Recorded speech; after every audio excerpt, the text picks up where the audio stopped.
दुनिया में अनेक राजा हुए, लेकिन सम्राट अशोक जैसा राजा पूरे विश्व के इतिहास में नहीं हुआ है। राजा सिर्फ इंसानों के लिए नियम कानून बनाते हैं, सिर्फ इंसानों के लिए सोचते ही। लेकिन सम्राट अशोक पहले राजा थे जिन्होंने न केवल इंसान बल्कि संपूर्ण प्राणियों के लिए भी नियम कानून बनाए, उनके लिए भी करुणा और समानता की बात कही। नमो बुद्धाय, जय हिंद। दोस्तों, भारत के लोगों ने अपने सबसे महान राजा सम्राट अशोक को भले ही भुला दिया हो, लेकिन आज भी पूरी दुनिया सम्राट अशोक का नाम सम्मान के साथ लेती है। भारत में सम्राट अशोक की जयंती को भले ही नाक के बराबर मनाई जाती हो, लेकिन आज भी कंबोडिया देश में सम्राट अशोक की जयंती को बड़े ही शान और शौकत के साथ लगातार 7 दिनों तक मनाया जाता है। भारत में सम्राट अशोक का भले ही मंदिर ना हो, लेकिन आधुनिक युग के सबसे विकसित देश चीन में सम्राट अशोक का मंदिर आज भी मौजूद है। आज भी चीन में सम्राट अशोक का स्तंभ मौजूद है, जो आज भी अपनी महानता और गौरवता को समाया हुआ है। ईरान में भी सम्राट अशोक के स्तंभों को देख सकते हो, जो कि बहुत ही विशाल आकार में फैले हुए हैं। दुनिया में अनेक राजा हुए, लेकिन सम्राट अशोक जैसा राजा पूरे विश्व के इतिहास में नहीं हुआ है। राजा सिर्फ इंसानों के लिए नियम कानून बनाते हैं, सिर्फ इंसानों के लिए सोचते ही। लेकिन सम्राट अशोक पहले राजा थे जिन्होंने न केवल इंसान बल्कि संपूर्ण प्राणियों के लिए भी नियम कानून बनाए, उनके लिए भी करुणा और समानता की बात कही। सम्राट अशोक ही वो पहले राजा थे जिन्होंने प्राणियों के लिए भी रास्ते पर जगह जगह पर चिकित्सालय खुलवाए, कुएं खुदवाए, उनके लिए रास्ते पर जगह जगह पर पेड़ पौधे लगाए फलों के, ताकि उन्हें भूख लगे तो वो खा सके। इतने महान थे सम्राट अशोक। इंसान अहिंसक हो सकता है, लेकिन राज्य भी अहिंसक हो सकता है। इसका प्रमाण हमें सम्राट अशोक काल में मिलता है, जो कि बहुत ही विशाल आकार में फैला हुआ था। मौर्य साम्राज्य लगभग 52 लाख वर्ग किलोमीटर तक फैला हुआ था सम्राट अशोक का शासन।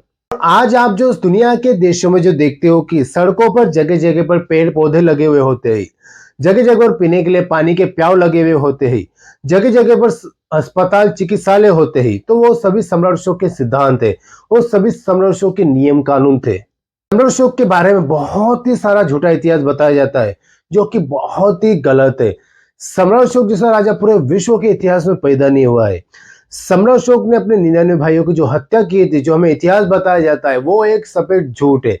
सम्राट अशोक ने अपने जीवन में सिर्फ एक ही युद्ध लड़ा था, जो कलिंग युद्ध था, जिसके बाद सम्राट अशोक का हृदय परिवर्तन हो गया था और उन्होंने बौद्ध धर्म को अपना लिया था। सम्राट अशोक ने बाकायदा अपने भाइयों को अनेक बड़े बड़े पद दिए थे, जो कि इतिहास में दर्ज है, जो कि सम्राट अशोक के शिलालेखों में दर्ज है कि सम्राट अशोक ने अपने कभी भी किसी भी भाई की हत्या नहीं की है। सम्राट अशोक के भाइयों को बहुत बड़े बड़े पदों से सम्राट अशोक ने नवाजा था। पूरी दुनिया आज भी सम्राट अशोक का नाम सम्मान के साथ लेती है। यही कारण है कि भारत सरकार सेना के वीरों को सेना के सबसे बड़ा मेडल अशोक चक्र से नवाजती है, जो समानता, साहस और बहादुरी का प्रतीक है। यूं ही नहीं, सम्राट अशोक के आदर्शों पर चलने के लिए न केवल भारत के राजा बल्कि चीन, Japan, Korea, Cambodia, Sri Lanka, Burma, Tibet जैसे अनेक देशों के राजा सम्राट अशोक के आदर्शों पर चले थे। सम्राट अशोक कोई मामूली राजा नहीं थे। आज हमें जो इतिहास पढ़ाया जाता है सम्राट अशोक के बारे में, वो 100% झूठा इतिहास है। अगर सम्राट अशोक के सच्चे इतिहास को जानना है तो डॉक्टर राजेंद्र प्रसाद सिंह जी को पढ़िए, जो भाषा वैज्ञानिक, जो इतिहास के बहुत बड़े जानकार और प्रोफेसर है। और सम्राट अशोक के सच्चे इतिहास को जानना है तो सम्राट अशोक के शिलालेखों पर सम्राट अशोक का सच्चा इतिहास है। सम्राट अशोक के शिलालेखों पर दर्ज है। मनोवादी जातिवादी सम्राट अशोक को चंड अशोक चंड अशोक चंड अशोक बताते हैं, जबकि सम्राट अशोक चंड अशोक नहीं बल्कि धम्म अशोक है। सम्राट अशोक की कोई भी शिलालेख पर आप देखोगे तो धम्म अशोक लिखा हुआ है।